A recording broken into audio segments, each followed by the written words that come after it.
sonido de fiesta, no hay más lamento y tristeza. De muerte a vida alumbras mis días, es tiempo de celebrar. Vamos a orar entonces y vamos a pedirle al Espíritu Santo que nos guíe en esta palabra.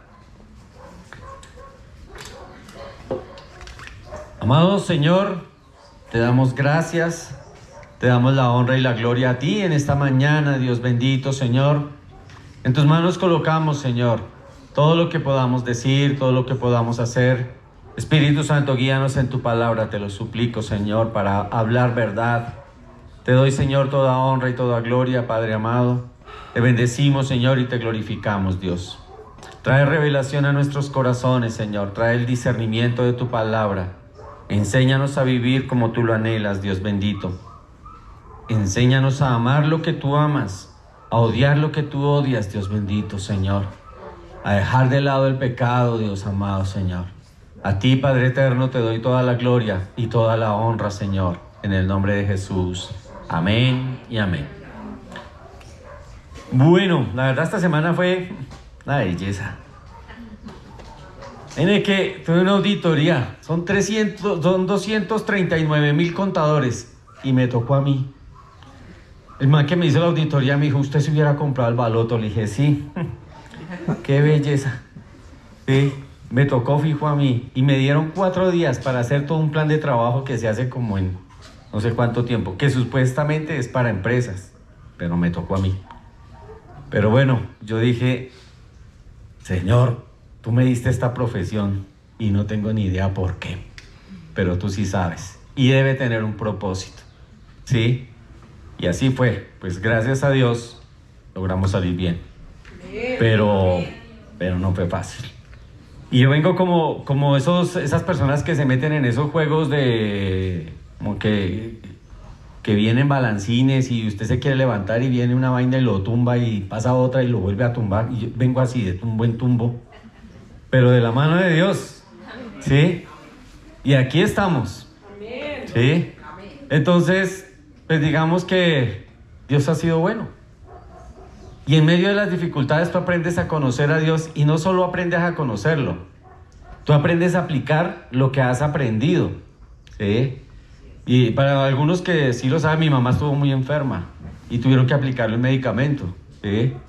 Entonces resulta que nos dijeron, la llevamos a un examen médico y listo, no, yo creo que le va a dar un infarto, llévela de urgencia, no sé qué, la llevamos de urgencia y le dio el infarto. Y sale el infarto y le da una trombo.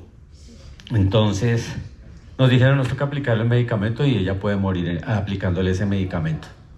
Y entonces yo en esos días había enseñado, estaba preparando la enseñanza, no recuerdo ya, sí, acerca de la resurrección de Cristo, la vida eterna, una vida en un cuerpo glorificado.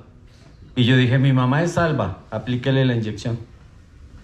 Si mi mamá fallece, yo ya sé a dónde va, no hay lío. Y si no, pues Dios hará. Y Dios hizo. Ahí está, y ahí va en recuperación. Pero esa es la fe que uno tiene que aprender a vivir, ¿cierto? Y es la confianza, son las dificultades que Dios pone. Y yo digo, no, listo, hagamos aquí, porque ya Dios dijo, porque ya Dios hizo. Pero yo tengo que entender el Evangelio. Cuando yo entiendo el Evangelio, yo puedo vivir esa fe. Sin entender el Evangelio, ¿yo qué voy a vivir? Yo me lleno de ¿qué? De temor, de inseguridad. Es eso, ¿ya? La semana pasada tuvimos la oportunidad de enseñar acerca de... Vimos a Jesús como sumo sacerdote, ¿cierto? Y viendo a Jesús como sumo sacerdote, yo quería que entendiéramos algo muy importante en lo que Él hizo, y les voy a hacer un pequeño resumen para que se los lleven. Y yo sé, veo acá caras nuevas, algunos no vinieron la semana pasada, ¿cierto? Cuando Jesús estaba ahí en la cruz, Él era sumo sacerdote. Ahí, Él era sumo sacerdote. Pero a la vez de que era el sumo sacerdote, era el cordero que el sumo sacerdote iba a sacrificar. Eran las dos cosas simultáneamente, ¿ya? ¿Por qué? Porque el sumo sacerdote, ¿qué hacía? Cogía la sangre del cordero y la rociaba en el altar. es decir, en la presencia de Dios.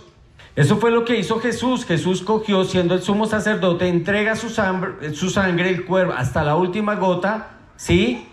Como expiación, como perdón de los pecados de toda la humanidad. Se la entregó. Él era el único, siendo sumo sacerdote, el único que podía hacer eso, en la presencia de Dios. Entonces, estando en la cruz, su propia sangre la entrega al Padre para el perdón de los pecados, ¿ya?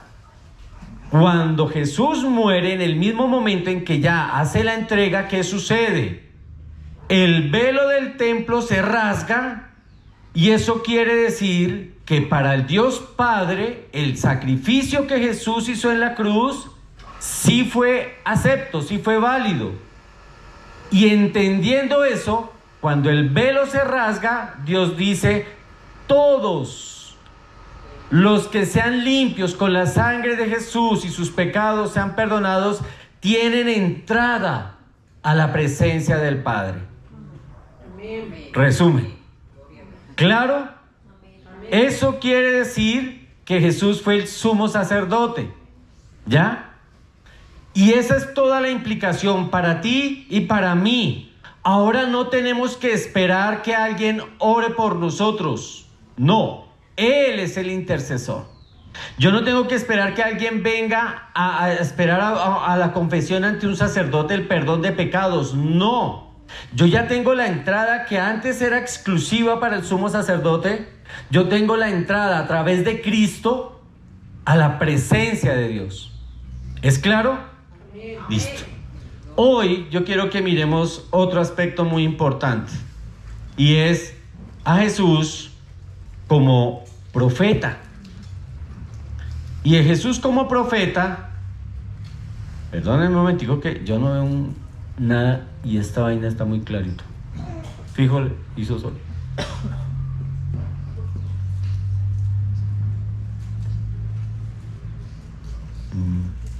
30 segundos. Me tocó por esto de negrilla. Sí.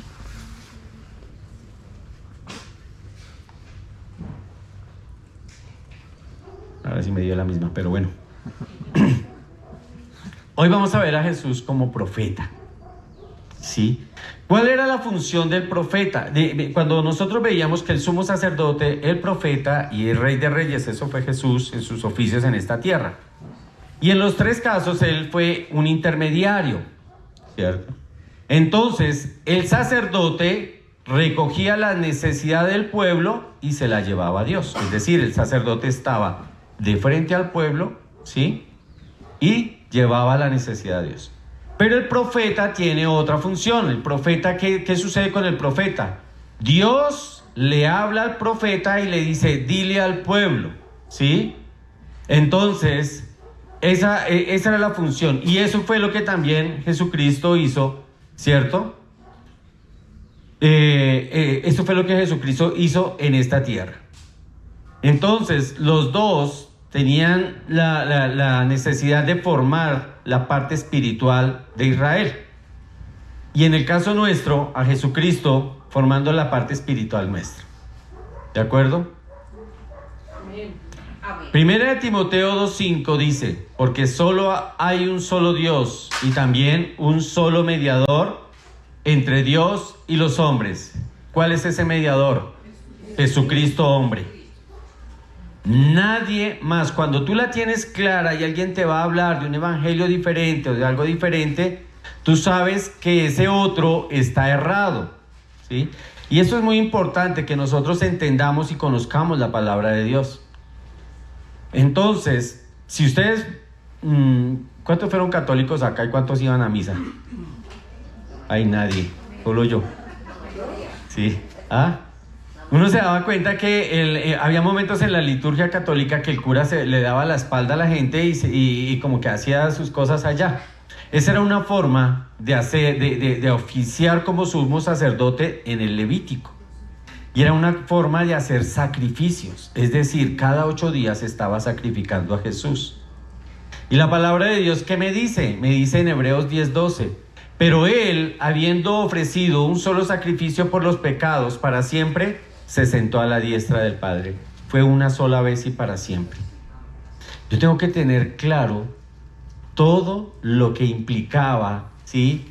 Ser el sumo sacerdote, ser el rey y ser, ahorita que vamos a ver, el profeta. Entonces, el máximo profeta que el pueblo de Israel tenía era Moisés. Moisés era el máximo profeta. Y fue el máximo profeta, el más reconocido, no porque el mismo pueblo lo quisiera hacer, ¿cierto? Sino porque Dios mismo lo reconoció como el máximo profeta. Deuteronomio 10, 18 al 22 decía: un profeta como tú levantaré entre sus hermanos, y pondré mis palabras en su boca, y él les hablará todo lo que yo le mande.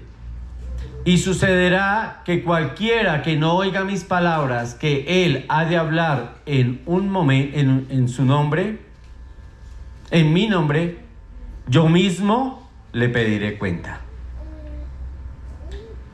Y más o menos en esto es que vamos a centrar la palabra. Entonces, aquí hay una profecía. Dios le está diciendo a Moisés: yo levantaré un hombre como tú, ¿sí? Que va a profetizar, ¿cierto? Y dice: y pondré mis palabras en su boca. En el caso del profeta Moisés, Dios le decía a él lo que Moisés tenía que decir.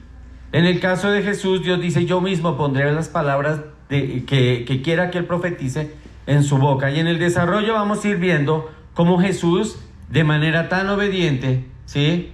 Logró hacer lo que el Padre quería. Perdónenme un momentico, que es que esto sí. Bueno, así. El versículo 20 del mismo Deuteronomio 18, dijimos 18 del 18 al 22, dice: pero el profeta que hable con presunción en mi nombre una palabra que yo no le haya mandado hablar, o que hable en el nombre de otros dioses, ese profeta morirá. Yo no sé si ustedes se dan cuenta, hoy está muy de moda que llegó la profetisa, el profeta, ¿sí? Cuidado con ir a esas iglesias. Eso es lo que la palabra de Dios te está diciendo hoy, pilas. O sea, si tú no estudias, si tú no escudriñas la palabra, ¿a dónde te estás metiendo? ¿A dónde estás yendo? ¿Cierto? ¿Qué es lo que va a generar un profeta de estos? Muerte. Lo único que va a generar muerte, partiendo por él mismo. El versículo 21 dice: y si dices en tu corazón, ¿cómo conoceremos la palabra que el Señor no ha hablado? Dice el versículo 22, fácil: cuando un profeta hable en el nombre del Señor, si la cosa no acontece ni se cumple, esa es la palabra que el Señor no ha hablado. Con presunción ha hablado el profeta, no tendrás temor de ese profeta. Y lo decía porque el pueblo de Israel seguía mucho ese tipo de profetas, tal como sigue hoy. Ese profeta que te dice cosas bonitas, ese profeta que nunca te va a hablar de que eres pecador, de que necesitas a Jesús. Es ese profeta de que tú vas a ser prosperado, bendecido, que tú vas a tener lo mejor de lo mejor. Es que nosotros no vinimos a esta tierra a recibir lo mejor. Nosotros vinimos a esta tierra a algo totalmente diferente. Jesucristo dijo: en este mundo tenéis aflicción, pero no importa la aflicción, porque yo estaré contigo, dijo Jesús. O sea, no dijo, tú no vas a tener enfermedad. A ti no te va a faltar nunca nada. Tú nunca vas a pasar por una necesidad financiera. Tú serás prosperado, bendecido y en victoria. No dijeron nada de eso. Dios te da, sí, y harto, mucho, pero de otra manera, en otro sentido, ¿sí? Entonces, vamos a hablar de las características del profeta. El primer aspecto, vamos a hablar de una característica del profeta. La función verdadera del profeta no es revelar el futuro. La función del profeta no es ser un adivino. Esa no era la función primordial, aun cuando sí lo hacía. No era su función más importante. La función más importante del profeta era revelar la voluntad de Dios al pueblo, ¿sí?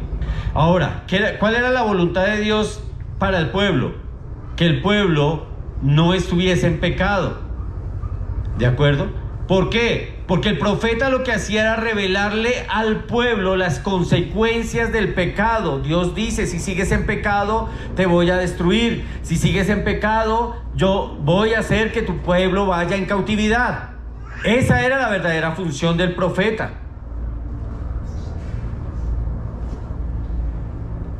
Y aunque Jesús hizo revelaciones acerca del futuro, la parte primordial de Jesucristo se basó en la salvación.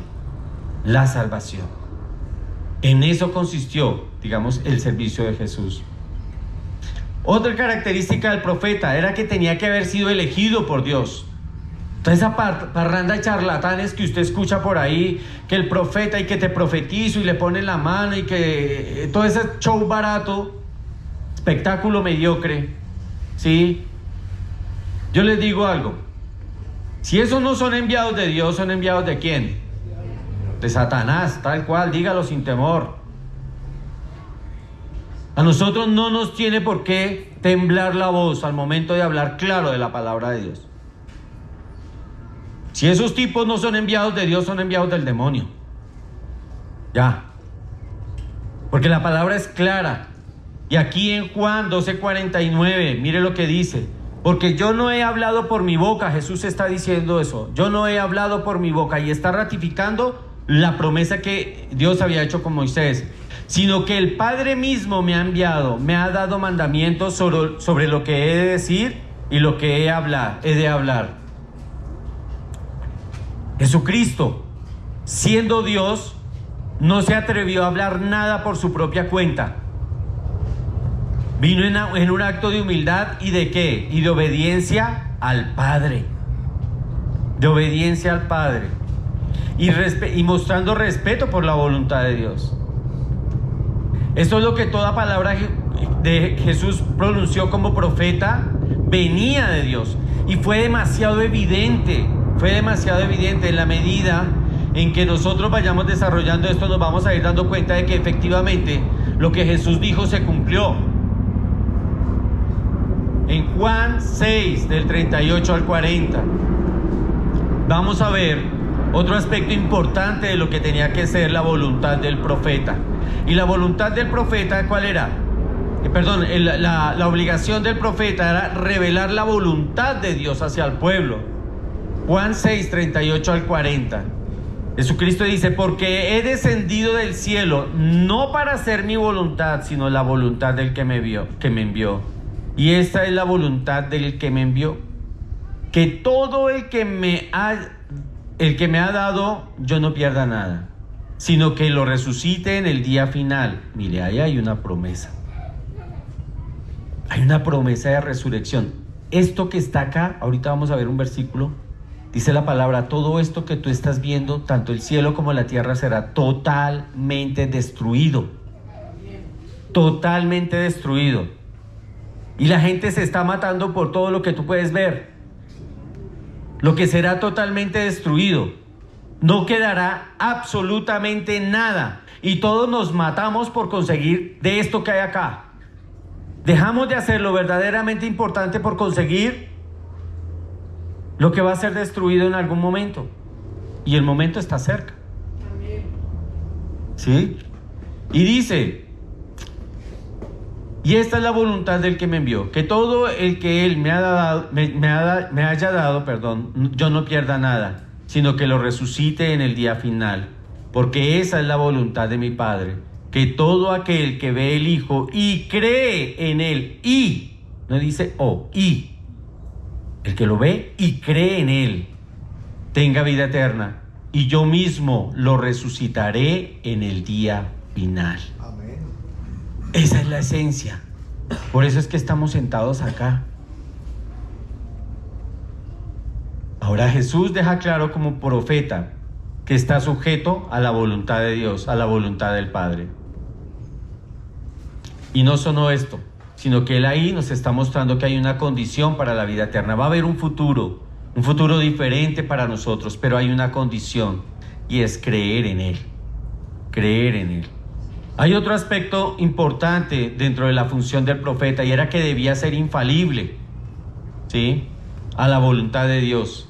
Y en Deuteronomio 18:20 dice: pero el profeta que hable con presunción en mi nombre una palabra que yo no le haya mandado hablar, o que hable en el nombre de otros dioses, ese profeta morirá. Ustedes se imaginan, ¿cuántos de ustedes? Ahora hay algo muy importante acá. Dios mira corazones. Dios mira corazones. ¿Qué era lo que hacía el profeta? Transmitir el mensaje de Dios al pueblo. ¿Por qué estas personas se creen profetas? Estos pastores de ciertas iglesias se creen profetas. Porque ellos se pegan de acá. ¿Qué es lo que yo estoy haciendo acá en este momento? Transmitiendo un mensaje. ¿El mensaje de Fernando? No, porque yo a ustedes no les voy a dar salvación. De hecho, yo la necesito. ¿Sí? Yo no les estoy dando mi mensaje. Yo procuro estudiar esto al detalle para poderles dar lo más real posible el mensaje que Dios tiene para ustedes. Es en cierto modo la función de profeta, pero yo no soy profeta.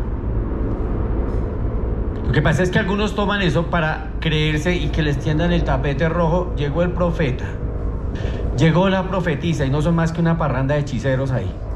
Y todo el mundo tendiéndole el tapete. ¿Pero qué hace eso? La ignorancia. La ignorancia.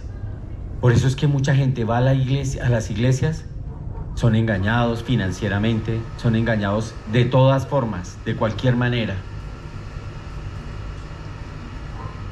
Entonces Jesús era infalible al hablar, ¿cierto? Ya vamos a mirar en qué fue infalible al hablar, con versículos, lo que la misma Biblia nos dice, ¿cierto? Entonces, además de profetizar de una manera clara, él fue muy inteligente al enseñar la profecía. Él fue muy inteligente al defender la fe, el defender al pecador.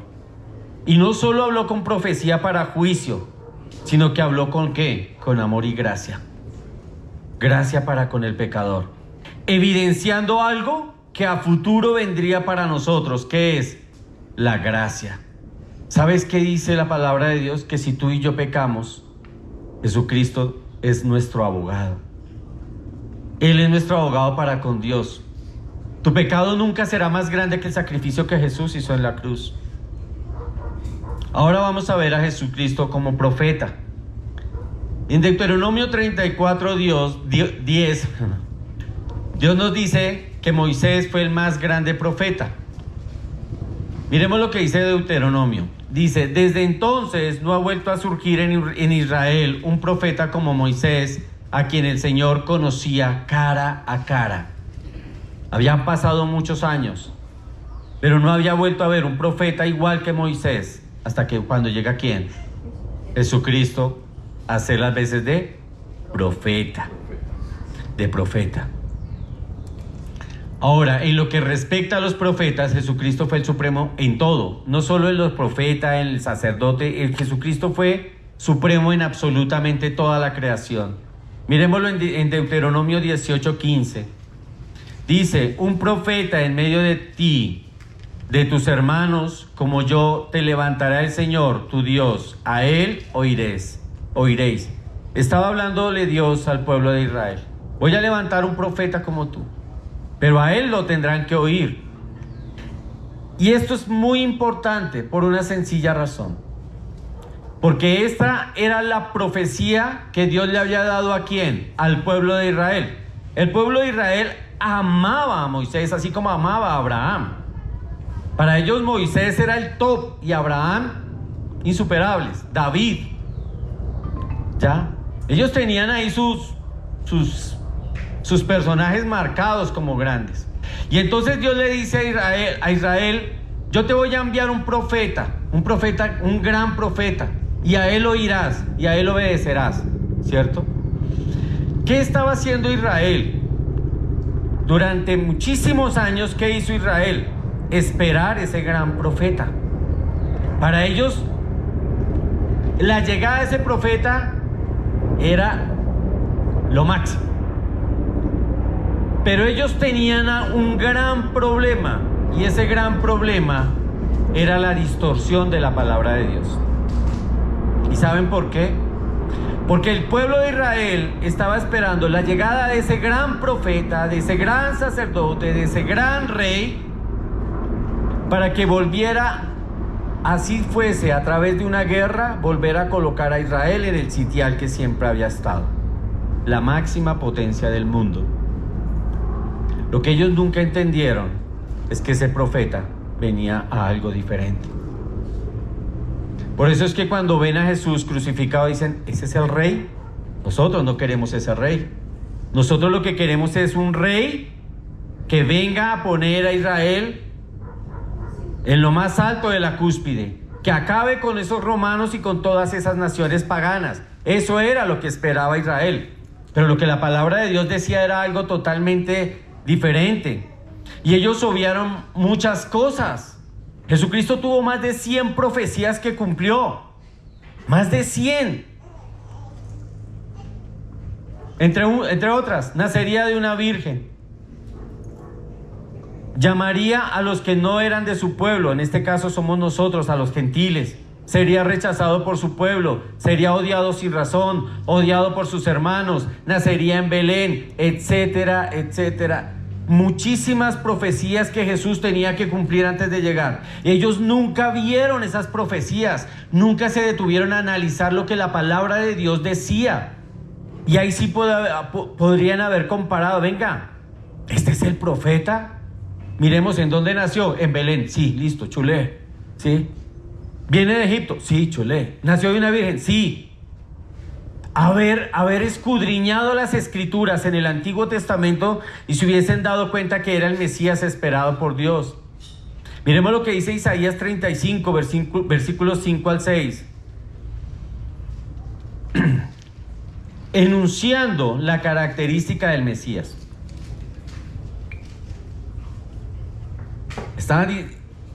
Dios le dio esta profecía a Moisés diciendo, miren, póngale cuidado, Isaías.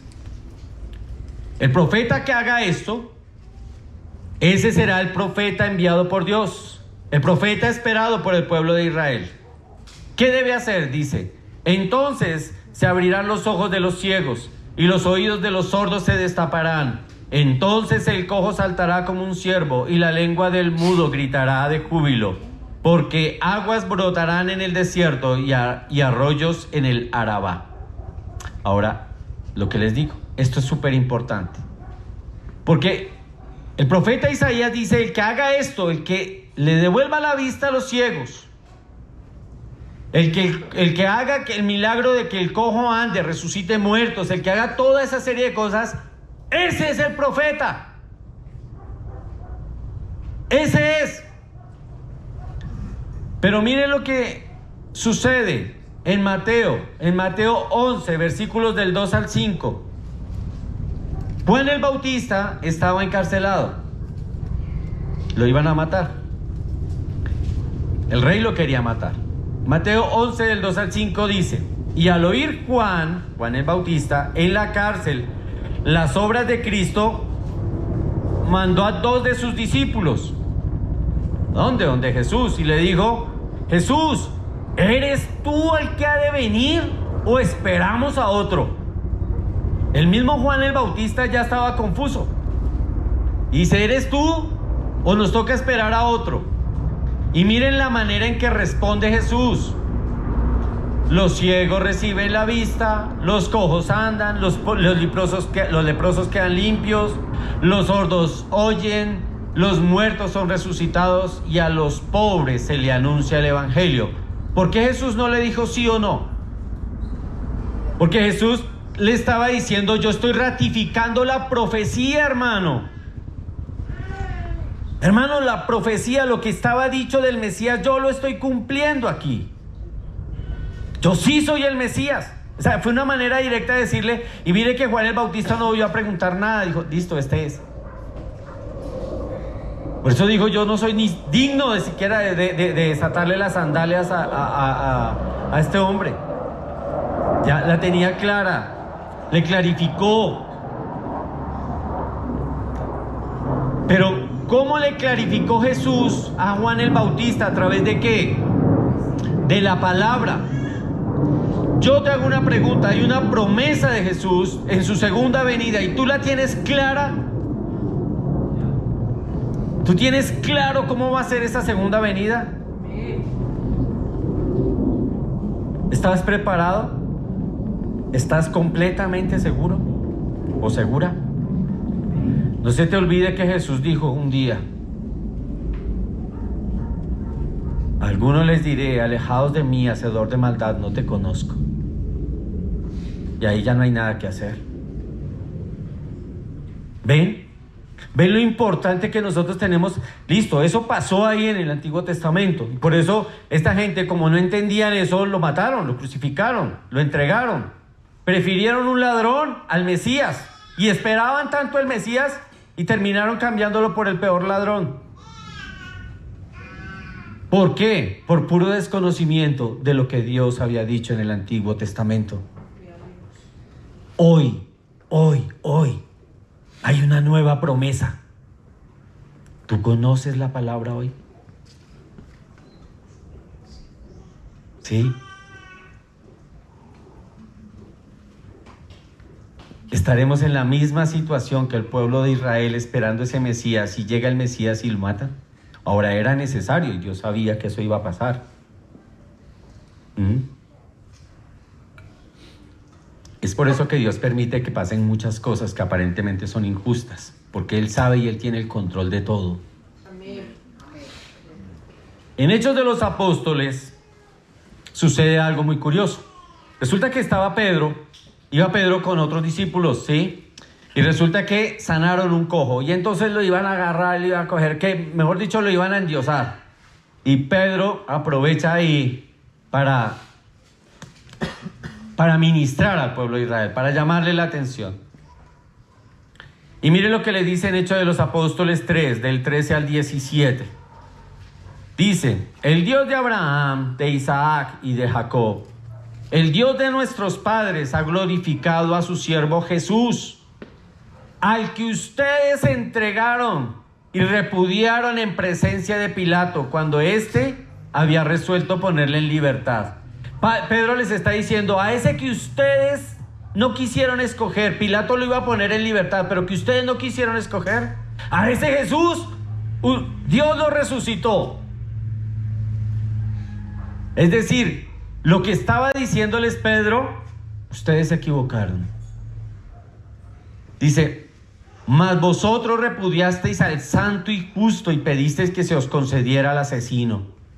Y disteis a muerte al autor de la vida, al que Dios resucitó de entre los muertos, de lo cual nosotros somos testigos.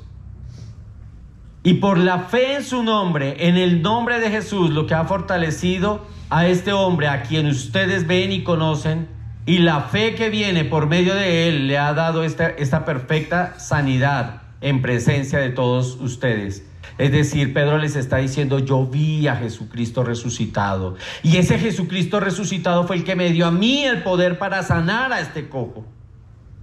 No fue nada más, nadie más. Era una manera de confrontar al pueblo y decirle: ustedes están en el error. Pero ¿sabes qué puedo ver ahí?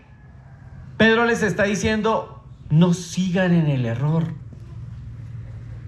No pueden seguir en ese mismo error. Si nosotros estamos en ese error de no tener comunión con la palabra de Dios, hoy Dios nos está diciendo: no sigan en ese error. ¿Saben por qué? Porque la palabra de Dios también dice que al final de los tiempos vendrán engañadores.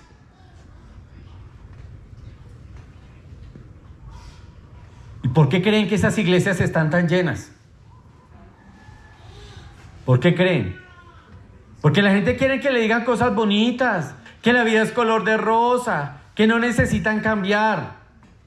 Pero ¿tú sabes cuánta gente se va a ir de esa al infierno? ¿Cuánta gente de esa? Creyendo que lo que le están diciendo es verdad. Mire, nosotros lo que buscamos acá realmente es que tú entiendas el evangelio. Que todos lo entendamos, en la medida en que todos lo vamos entendiendo, ¿sí? Entendiendo verdaderamente el sacrificio que Jesús hace, por qué sucede esto, por qué aquello, y hemos venido estudiando todo lo que Jesús hizo. Todos los yo soy, lo importante, Jesucristo dijo, yo soy la resurrección y la vida, yo soy el camino, la verdad y la vida. Todo eso lo entendimos y lo estudiamos. Y cuando lo tenemos claro, eso tiene que arraigarse en nuestro corazón y alimentar la fe. Y tú tienes que tener la certeza que si estás acá o vas a otro lado, debes tener la certeza que a donde llegues, sabes discernir cuando hay buena palabra. Amén. Amén.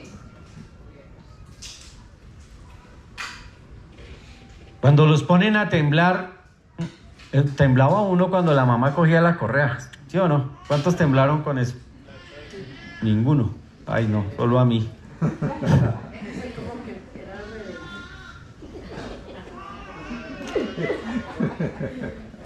Ahora, hay algo muy importante en Jesús como profeta. Y es que Jesús no solo hablaba de la profecía, Él era la profecía. En el Antiguo Testamento, todo el Antiguo Testamento, si tú lo analizas, habla de Cristo. Cuando viene Jesús, Él es el profeta hablando ¿de quién? De Él mismo. De Él mismo. Entonces ahí Él cumple nuevamente las dos funciones. Así como en la cruz, Él era el Cordero y era el sumo sacerdote, acá Él es el profeta y Él es el centro de la profecía. ¿Ya? Esa es la función. Él era la misma profecía. En Juan 1:1 lo vemos. En el principio existía el verbo es la palabra.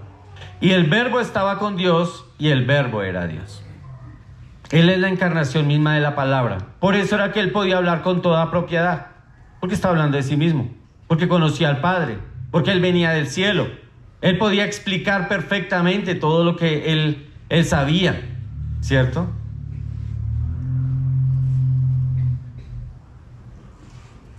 Él lo que estaba haciendo era una predicción futura de lo que habría de venir, que Él ya sabía cómo funcionaba.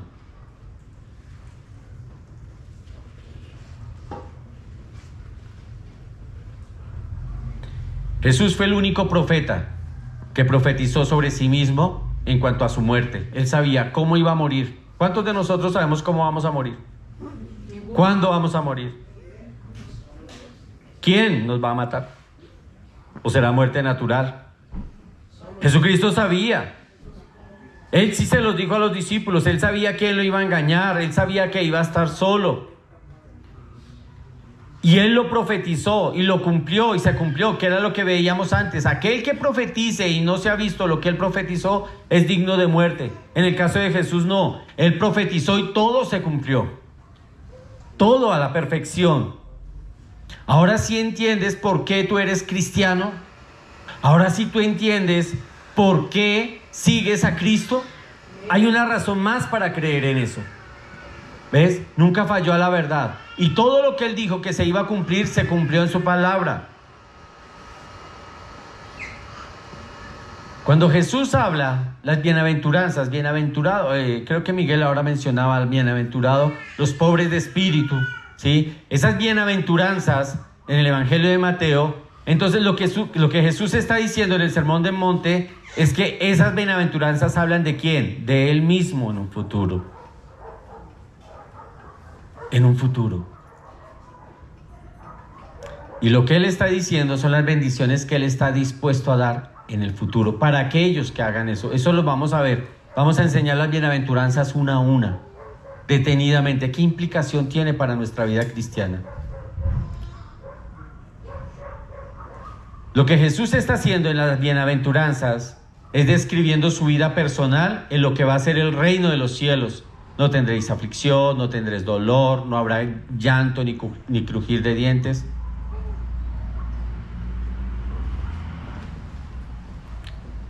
Jesucristo fue el profeta que confrontó el pecado, pero lo hizo de una manera diferente. Cuando la mujer samaritana estaba ahí y que todos la querían apedrear, fue muy inteligente. Jesucristo fue muy inteligente. Él le dijo: el que esté libre de pecado, listo, hágale, tírele la primera piedra. Ninguno. Eso implicó que varias cosas siendo profeta. Él sabía que nadie le iba a pegar. Él lo sabía, ¿cierto? Pero fue el único profeta que tuvo la capacidad de perdonar el pecado. Y le dice a esta mujer: vete y no peques más. Fue el único profeta con la capacidad de perdonar pecados. Lo confrontó y lo perdonó. Ratificando lo que Deuteronomio 18 decía, que todo aquel que hable mentira debía morir. Otra característica de Jesús: Jesucristo profetizó a corto, mediano y largo plazo. A corto plazo, con lo que yo les decía, cuándo iba a morir, cómo iba a morir. De hecho, incluso cuando iban a recoger el pollino, el burro, ¿sí? Él les dijo a los apóstoles: vayan y cojan un burro, y este señor les va a decir tal cosa y ustedes le van a responder tal otra. Y fueron allá, y si tú sigues la lectura, efectivo. Lo que Jesús le dice: mire, este señor le va a preguntar ¿para dónde se lleva el burro? Cuando ellos llegaron allá, el dueño del burro preguntó: ¿para dónde se lleva el burro? Tal cual, literal, se los estoy aquí parafraseando. Pero hasta cosas tan pequeñas él las sabía.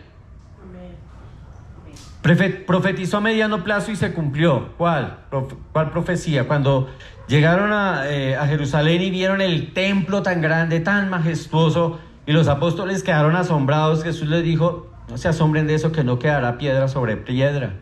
Y en el año 70 ese templo fue destruido.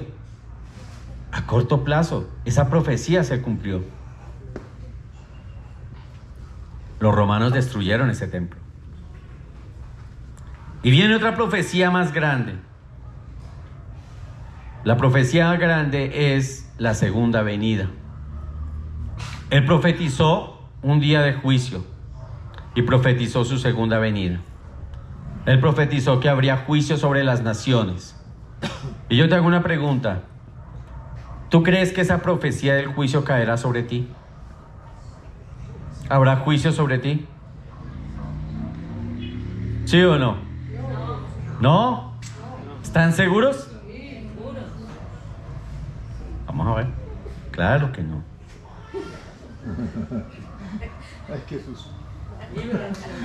Claro. ¿Sabes qué hizo Jesús? Jesús vino a librarnos de la ira de Jesús. De Jesús. Él será el que juzgará a las naciones. Algún día Judas estará frente a él recibiendo el juicio. El mismo juicio, Dios le dio la potestad, le dijo: hijo, tú juzgarás las naciones. Miren, no entiendo cómo no podemos ver la gracia de Dios en nuestras vidas. Amén. El Dios que sabe que va a haber juicio nos entrega todo para que nosotros no recibamos juicio. Por gracia. Porque no merecíamos nada. Y Él nos dice: mira, mi hijo, el que va a hacer juicio sobre las naciones, va a ir y va a morir por tus pecados. Cree en Él, confía en Él, para que tú no recibas el mismo juicio que las naciones paganas. Porque yo le he dado la potestad, dice Dios, a mi hijo que haga juicio sobre las naciones. ¿Podemos ver cómo actúa Dios? ¿Podemos ver cómo no valoramos el sacrificio de Jesús? ¿Cómo no le damos valor a estudiar, sentarnos un poquito y leer la Biblia? Mis queridos amados, yo lo que realmente quiero acá, anhelamos, es que aprendamos bien la palabra de Dios, al punto que no nos dejemos engañar. Vamos a mirar Mateo 25, versículos 31 a 34. Dice: pero cuando el Hijo del Hombre venga en su gloria y todos los ángeles con él, entonces se sentará en el trono de su gloria. El Hijo del Hombre, ¿quién es el Hijo del Hombre? Jesús. Se sentará en el trono de su gloria. Y mire lo que dice el versículo 32. Y serán reunidas delante de él todas las naciones, y separará a los unos de los otros, como el pastor separa las ovejas de los cabritos. Nosotros hablamos de Jesús como pastor, y había una característica. ¿Cuál era? El pastor conoce sus ovejas. Sí, señor, muy bien, ustedes están volando. El pastor conoce sus ovejas. Y mire lo que me está diciendo acá en el momento del juicio. Se sentará en el trono y entonces reunirá todas las naciones delante de él y separará los unos de los otros, como el pastor de las ovejas las separará de los cabritos. Si él te conoce, te separa y te va a decir: la derecha es esta, a la derecha. A los cabritos les dirá: a la izquierda. ¿Qué sentirías si Jesús te dijera a la izquierda? Y ya no hay nada que hacer. Perdóneme, es que no sabía, es que fue que fue. Nada. Él conoce sus ovejas y a sus ovejas a la derecha. Y no lo estoy diciendo yo. Búsquelo. Mateo 24, 32. 33 dice: y pondrá las ovejas a su derecha y los cabritos a su izquierda.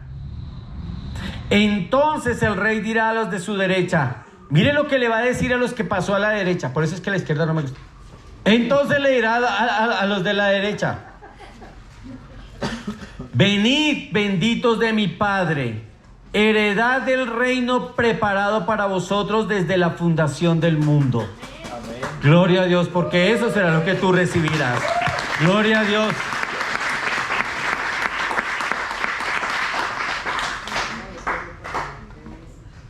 Esto lo que nos quiere decir es que Jesús nos librará de la ira de Jesús. Amén. Amén. Miremos cómo. Primera de Tesalonicenses 1, del 9 al 10. Pues ellos mismos cuentan acerca de nosotros, de la acogida que tuvimos por parte de vosotros, está hablando Pablo, y de cómo os convertisteis. Ojo, esa palabra es fundamental. Ellos estaban convertidos. Y cómo se convirtieron de los ídolos a Dios para servir al Dios vivo y verdadero, para servir al Dios vivo y verdadero. Dice el versículo 10, y esperar de los cielos a su Hijo, al cual resucitó de entre los muertos. Es decir, a Jesús, ¿qué dice ahí? ¿Quién nos librará de qué? De la ira venidera. Es muy duro caer en la ira de Dios, te lo digo, hermano. Es muy duro caer en la ira de Dios para juicio. Pero Jesús, si tú verdaderamente lo conoces, te ha librado. Pero si no lo conoces, ¿sabes algo? Hay algo que se llama gracia.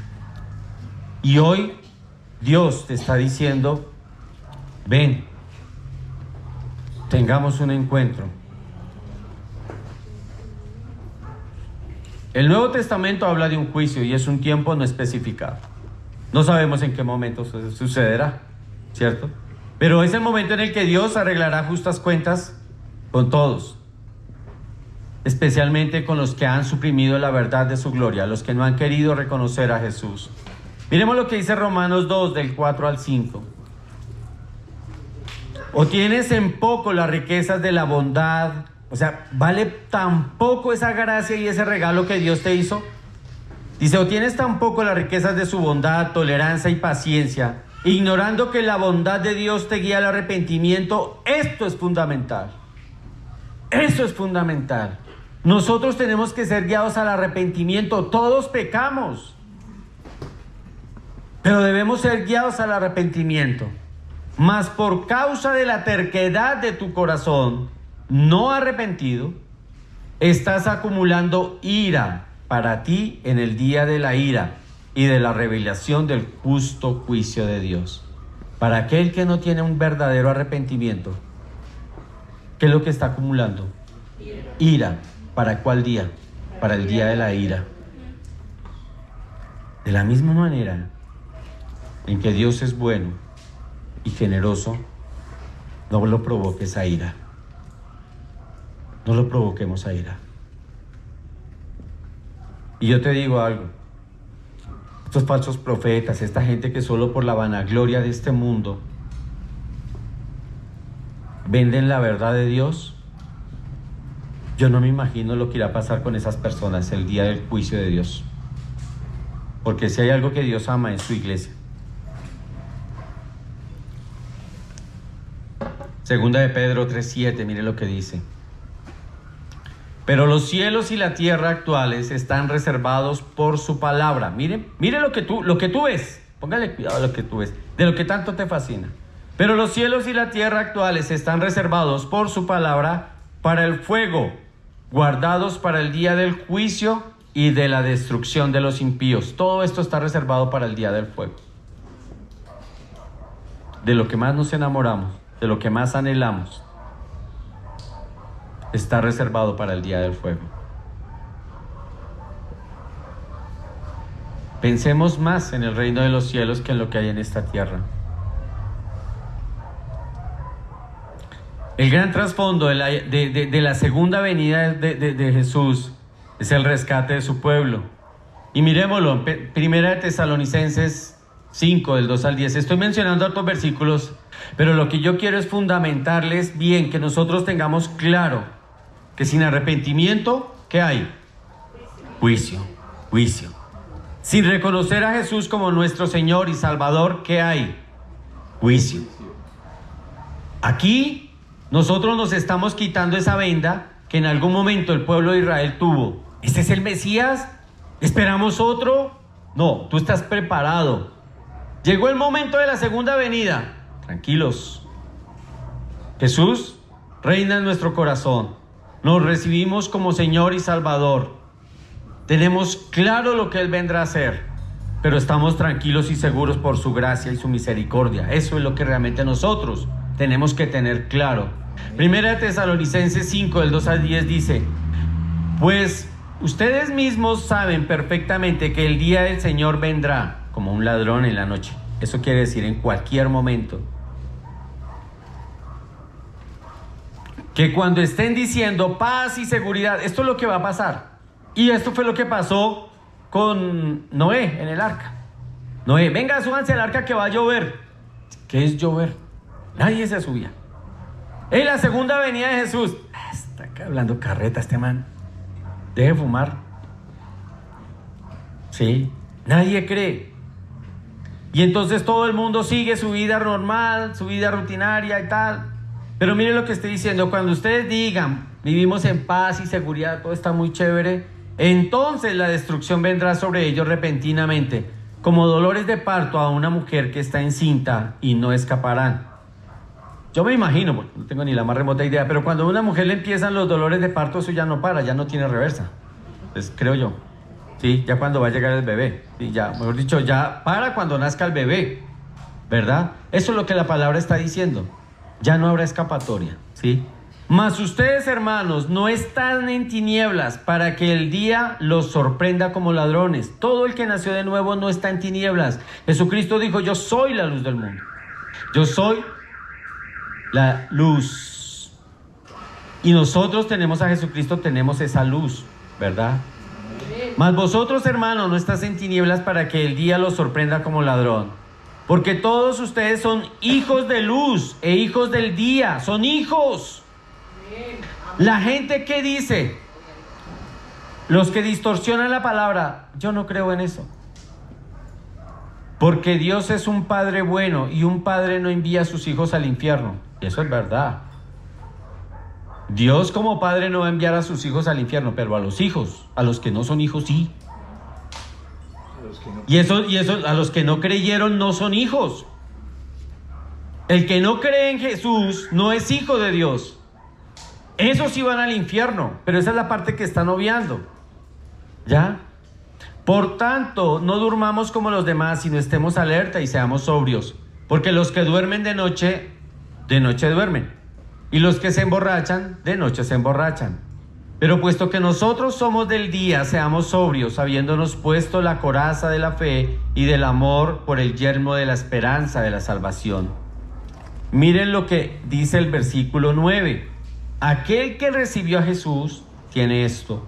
Porque no nos ha destinado Dios para ira, sino para obtener la salvación por medio de nuestro Señor Jesucristo, que murió por nosotros, para que ya sea que estemos despiertos o dormidos, vivamos juntamente con Él. Amén. Listo. Clarísimo.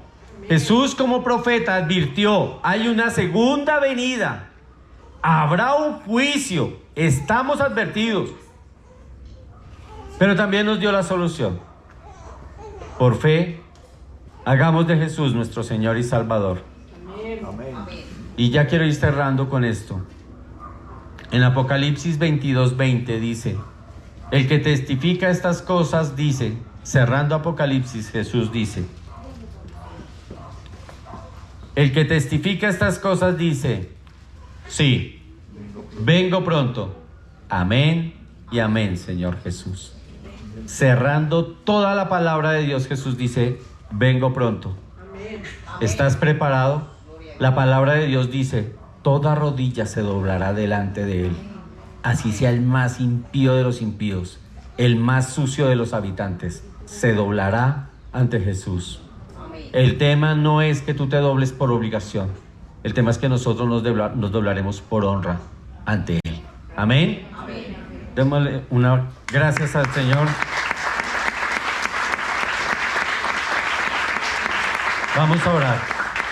Vámonos en pie y oramos por esta palabra. Amado Señor, yo te quiero dar gracias, Dios Todopoderoso, porque estamos entendiendo paso a paso todo lo que tú has hecho por nosotros, Dios.